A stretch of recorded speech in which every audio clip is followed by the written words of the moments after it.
Guys, maganda nga itong back to black back to black ng Bostik mga guys. Ito yung ginagamit ko sa pag-restore ng aking motor. So, halika.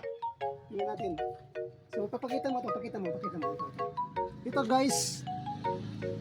guys yung pupunasan natin ng back to black. Yan.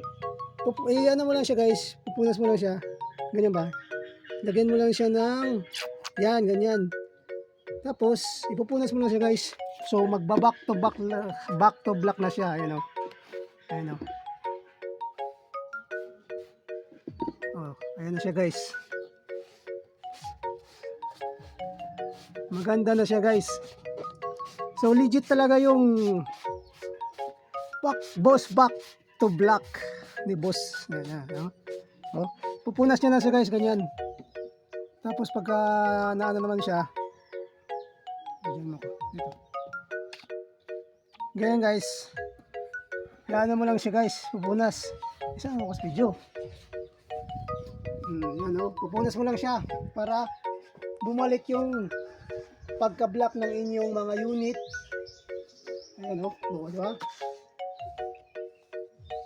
Oh, maganda na siya. Ay, sorry. Dito ako sa kabila. Nakita nyo guys, yung kaninang kupas na siya guys. Pagpilinasan natin ng Boss Back to Black. Ayan. So, maganda to guys sa mga kupas na ng mga flarings. Ayan.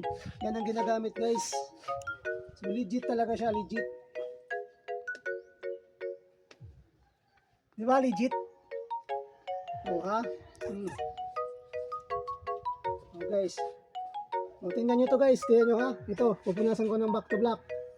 Oh. Oh, di ba guys? Bago na siya guys. Oh, di ba? Kitang-kita naman. Ating cameraman, kitang-kita naman, di ba?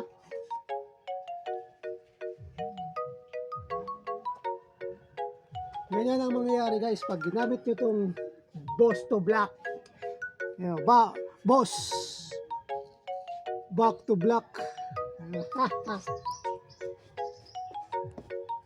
Okay na? O, tingnan nyo guys ha, yung dating kupas siya na kulay guys ay magiging brand new. So akala nila bago yung unit mo, bago yung motor mo. Oh, ha?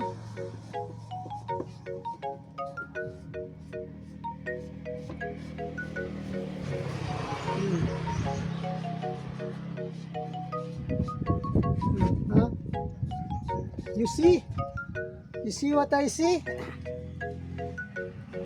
Bago na siya guys. Bago na ang ating unit.